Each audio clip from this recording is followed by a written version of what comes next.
meus leitores, aqui é a Mila do De Livro em Livro e hoje eu vou comentar com vocês como foram as minhas leituras do mês de agosto. O mês de agosto foi um mês em que eu tive leituras bem ecléticas, bem diversificadas, bem diferentes uma da outra. Li desde terror a livros mais feministas, a livros mais eróticos, enfim. Só que antes eu gostaria de pedir para você que ainda não está inscrito ou inscrita aqui no canal, clicar aqui em inscrever-se, ativar as notificações para não perder nenhum dos próximos vídeos, curtir, comentar e compartilhar esse vídeo para que a gente aumente a nossa família aqui do De Livro em Livro, gente. E também acompanhe minhas redes sociais, porque é lá que vocês sabem de primeira mão tudo o que está acontecendo na minha vida. E vamos lá! O primeiro livro que eu li no mês de agosto foi um livro de terror, que é o Carrie, a Estranha, do Stephen King, publicado pela editora Suma. Esse livro, gente, ele é classificado como terror, mas eu considero ele mais como um livro bem dramático, porque é a história da Carrie. Ela sempre foi criada de uma forma muito peculiar. Ela acabou sofrendo muito bullying na escola e isso prejudicou bastante a forma de ela ver o mundo, de ela conhecer as pessoas. Ela era uma garota muito tímida, então ela se deixava influenciar facilmente pelas pessoas e ela sempre se sentia muito magoada com a opinião das pessoas. O livro é bastante interessante. Eu também já assisti o filme, que é dessa capa aqui, né, gente? Não foi o primeiro filme desse livro que eu assisti, eu já assisti duas edições anteriores. E o livro, no entanto, foi a primeira vez que eu li realmente o livro. E isso me surpreendeu bastante porque o Stephen King contou essa história de uma forma completamente inusitada. Eu não esperava que a narrativa fosse recortes e fragmentos de jornais, de livros, de entrevistas. Então a história se passa basicamente assim, através a gente fica sabendo de tudo o que está acontecendo a partir desses fragmentos, pessoas que participaram dessa noite calamitosa que foi a noite do baile. E na medida que a gente vai lendo essas coisas, esses fragmentos, essas entrevistas, a gente também vai se deparar com algumas narrativas feitas pela própria Carrie. A gente fica sabendo dos pensamentos dela, da forma como ela se sentiu e se sentia com o relacionamento dela com a mãe, que era um relacionamento totalmente abusivo, a forma como ela via o bullying, como ela se deixava afetar e a forma como as outras pessoas também praticavam esse bullying com ela. Foi muito terrível. Então, essa história vai mostrar o lado bem drástico, bem trágico, assim, o que o bullying pode fazer com uma pessoa, um adolescente. Então, o livro ele foi bem dramático mesmo, assim, eu considerei bem mais dramático do que de terror. Obviamente que o que acontece dentro dessa história é bastante assustadora, deixa a gente bastante angustiado realmente durante a leitura. E principalmente porque você já sabe o que vai acontecer, sabe? Você já sabe que aconteceu um monte de mortes, que a cidade ficou conhecida por esse evento drástico, enfim. A cidade foi particularmente quase toda destruída.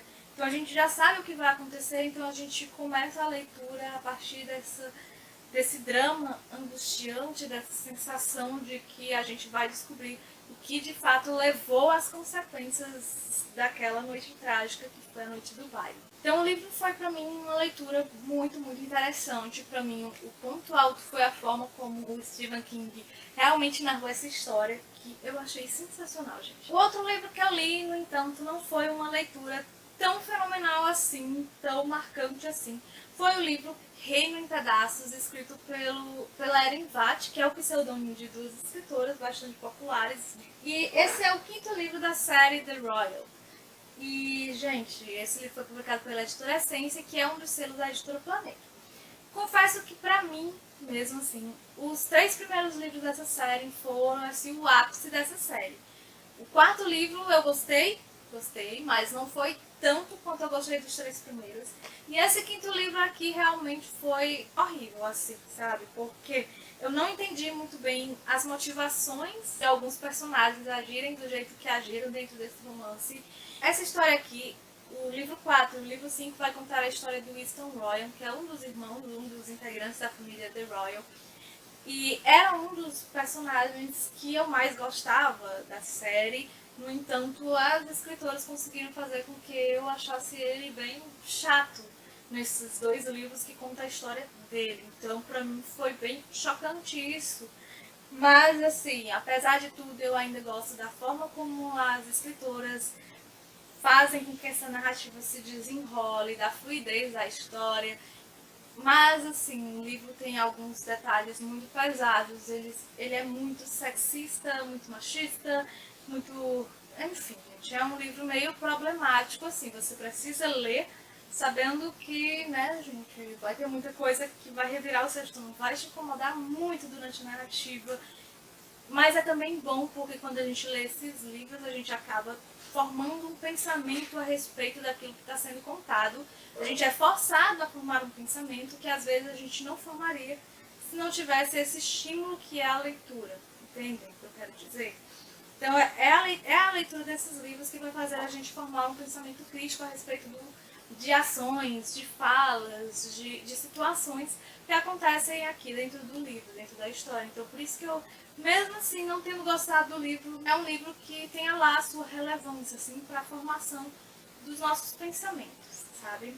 Eu não vou falar mais sobre ele porque eu fiz uma resenha aqui pro canal, falando o que foi que eu realmente achei desse livro, e também tem a resenha de todos os outros 4 volumes da série. Eu vou deixar aqui no iCard e no box de informação os links para essas resenhas.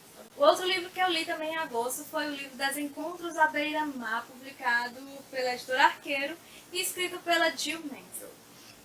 Esse livro foi um livro que eu gostei da leitura, né? Achei muito divertida e traz vários questionamentos muito interessantes, várias posições bastante interessantes para a gente refletir, várias situações bem envolventes. A gente tem uma história de amor bem legal, a gente tem descobertas e o que eu mais gostei desse livro é porque quando a gente se depara com os clichês que tem dentro dessa narrativa, a escritora, ela nos surpreende com uma bomba, sabe? Com descoberta, com uma coisa que acontece que muda tudo os nossos pensamentos, sabe? Então eu gostei muito dessa inovação da escritora de fazer com que a gente acredite que já sabe o que vai acontecer na história e ela acaba nos surpreendendo. Eu adorei a forma das conexões que esses personagens, todos os personagens estão conectados de alguma forma e eu adorei como que isso aconteceu dentro da narrativa. Esse livro tem resenha no blog, eu vou deixar aqui no box de informação para vocês conferirem direitinho o que foi que eu achei desse romance. A outra leitura que eu fiz no mês de agosto foi um livro que realmente eu gostei muito, porque eu gosto muito da forma como essa escritora conta suas histórias, da forma fragmentada, da forma cheia de detalhes, da narrativa muito subjetiva. E eu tô falando de No Jardim do Ogro, escrito pela Leila Slimani, publicado pela Tuskegee, que é um dos selos da editora Planeta. Esse livro, né, é da mesma escritora de Canção de Niná, que tem resenha aqui no blog, no canal, desculpa. Tem resenha aqui no canal, vou deixar aqui no iCard. E no Jardim do Ogro eu também fiz a resenha desse livro aqui, eu vou também deixar aqui no iCard ou aqui no box de informação para vocês conferirem. Esse livro mexeu comigo de diversas formas, apesar de que eu esperava algo mais dele. Porque esse livro, na realidade, deixa eu explicar uma coisa. No Jardim do Ogro foi o primeiro livro que a Leila Slimani publicou.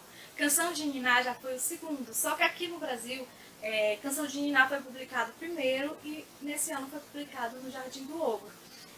Então, o que eu posso dizer é que como eu li Canção de Niná primeiro, eu super amei, eu me surpreendi muito com a forma da narrativa. Já no Jardim do Ogro, foi muito, muito similar. Os personagens são muito parecidos com o livro anterior. E aqui a gente tem o desenvolvimento muito parecido também, a forma de narrar. Então eu achei que a Leila Slimani não se reinventou de um livro para o outro, ela não teve uma reinvenção muito grande. Mas mesmo assim, o livro é super interessante. Eu acho que quem ler esse aqui primeiro vai ter uma experiência bem legal, bem intensa, né? Já quem lê ele depois de Canção de Niná vai achar um pouquinho quase a mesma coisa. Por fim, o último livro que eu li no mês de agosto foi o livro Tudo que a Gente Sempre Quis, escrito pela Emily Giffey e publicado pela editora Arqueiro. Esse livro para mim não rolou muito bem, eu não sei, talvez eu não estivesse propícia para essa leitura. Eu comecei a ler esse livro pensando que seria um romance mas eu me deparei com um tema bem diferente do que eu imaginei, um tema bem tabu ainda, divulgação de fotos particulares, fotos íntimas na internet. A gente tem isso, mas eu não achei que... E tem vários outros temas, né, dentro desse tema central, só que eu não achei que a escritora, que é a Emily Grinf, soube expor, soube solucionar, soube contar essa história, valorizando esses temas. Eu achei muito supérflua a forma como ela desenvolveu o conteúdo desses temas, sabe? Eu achei que não foi muito consistente, não foi muito convencedor, então eu não gostei muito. E também um ponto que me impediu de gostar mais dessa história foram os personagens, que pra mim não foram nada convincentes, não foram nada cativantes e tinham atitudes realmente que não condiz com o que a história estava contando. Eles... eu não sei nem explicar, eu acho que vocês precisam realmente ler para terem uma opinião formada sobre isso. Havia muitas pessoas que amaram esse livro porque ele tem uma atitude bem feminista, mas eu acho que não foi desenvolvido a história da forma que deveria ter sido. Eu achei que ficou muita coisa sem ser dita, muita coisa que foi mal desenvolvida. E isso me incomodou durante a narrativa inteira. Entretanto, eu confesso que os temas são muito, muito, muito importantes. Então, gente, foram só esses livros que eu li no mês de agosto. Agradecer vocês que acompanharam o vídeo até aqui. Eu queria perguntar se vocês já leram algum desses livros, se tem vontade de ler, ou se já leram, me digam aí o que foi que vocês acharam, se a opinião de vocês é diferente da minha. Isso também é muito interessante. Não se esqueça de se inscrever, curtir, comentar e compartilhar e me acompanhar nas redes sociais. E a gente vai se ver e se encontrar no próximo vídeo. Beijo grande, tchau, tchau!